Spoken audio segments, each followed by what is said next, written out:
my name is Ashley Scher. I'm the founder and CEO of ShareLove.Fund, and today we're going to do a meditation for incarcerated women called Listening Mindfully. Have you ever had a conversation with someone where you could tell that they weren't listening, but wanting to talk? Listening mindfully follows the same basic premise as all other exercises. It's about being present in a kind, curious, non-judgmental way, and being open to what's happening rather than what is coming at you with a preconceived idea. Here, instead of doing all that with your own body and emotions, you're doing it while listening to someone else. The goal is to listen to understand rather than listen to reply. So when we mindfully listen, we're just trying to really soak it in, to comprehend. As you prepare for a conversation, or even in the middle of one, if you get heated up, all worked up, or distracted, take a moment to connect with this intention, to really listen openly and receive what the person is offering. So this can happen in a situation. I'm just going to change the lighting a bit. We film live, so it's blips and bloopers and all. But sometimes you only, in a custodial situation, you only have a little bit of time to talk to someone. You know the person is helping you. Maybe it's a lawyer or something like that.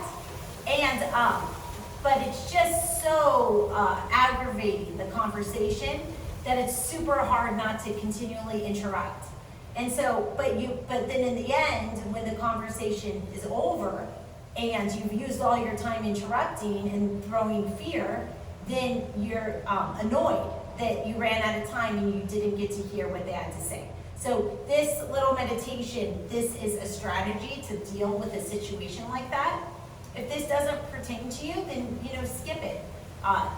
This is not brainwashing. Nobody's making you watch this meditation. It's for those who need it. So this is how the strategy works. Pause at the start of the conversation and whenever you need to reconnect. One way to pause is to take a deep breath. You can breathe in the nose, out the mouth, and really listen to your breath. If in the nose, out the mouth doesn't work for you, maybe your nose is stuffed up, you can breathe any which way. Just remember to breathe. Try to worry less about what you're actually going to say and really focus on listening first and foremost. If you're too excited about what you're going to say next, then you can focus on both listening and listening to your breath.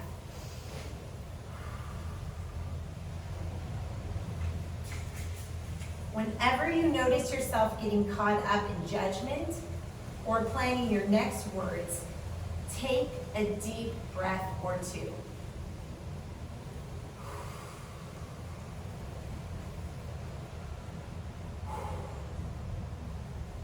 Try to see those judgments as automatic thoughts that you choose to believe or not to believe.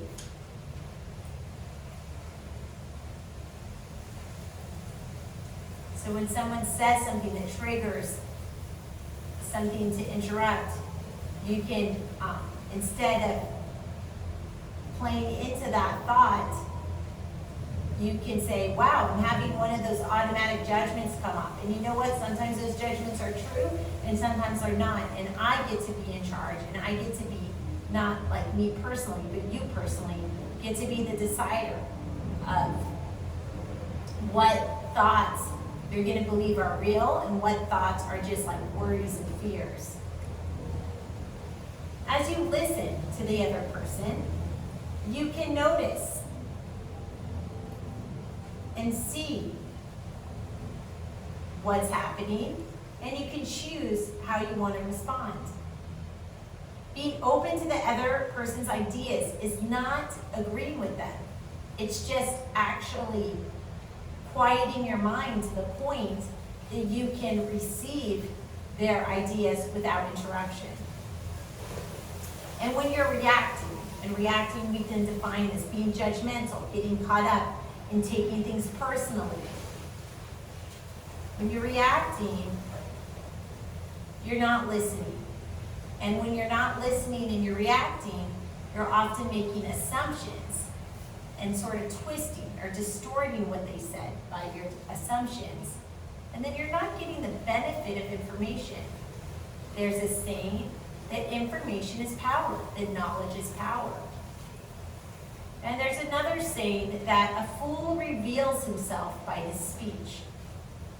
So whether or not you like what the person is saying, it's information, and information is power. So why interrupt?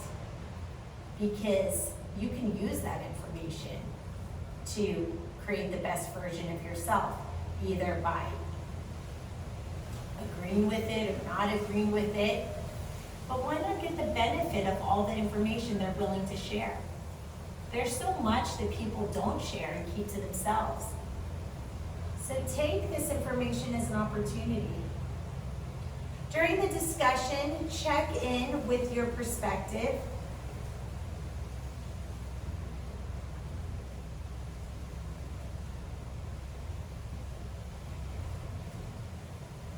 You can decide what's going to come next, whether you're going to respond or not.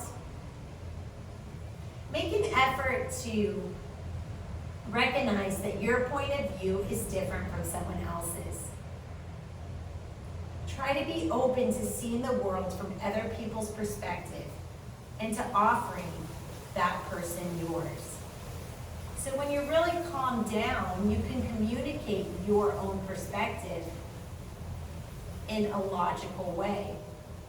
And also, when you are talking to someone who's a little bit hyper or out of control, when you're really calm, you can notice that they are hyper, and then you can actually save your energy by not playing into it.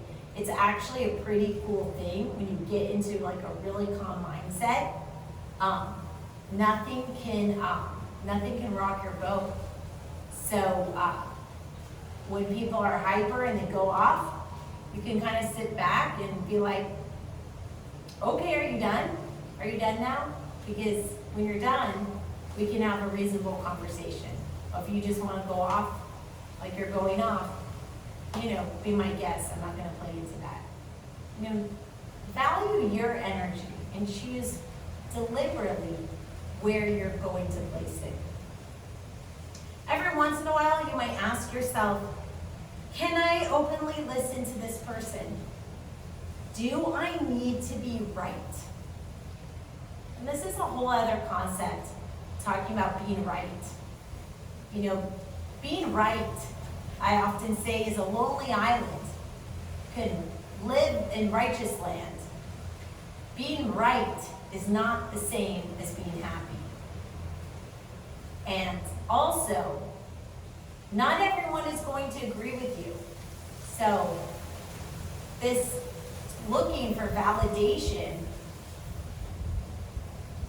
that's a tough battle. So maybe just focus on building yourself up and making yourself strong from the inside out, instead of fighting this battle of righteousness. There's certain, I guess it's sort of like choose your battles. There's certain things that are worth it to assert yourself on, but other things you just have to let go of. It's not worth your energy. And only you can truly know what's worth your energy. And when you breathe, you're in the best mindset to determine that. Can I accept that this person doesn't agree with me? No matter how the conversation goes, when you can, take a moment to give yourself some thankfulness for attempting this practice in the first place. Listening or hearing is one of the greatest mindfulness tools because it is always there and it is totally effortless when you get the hang of it. So in addition to listening to other people, you might practice just listening to anything you hear in a given moment.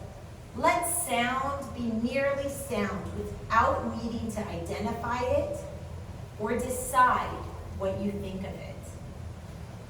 Namaste. May the light in me be the light in you. Have a blessed day.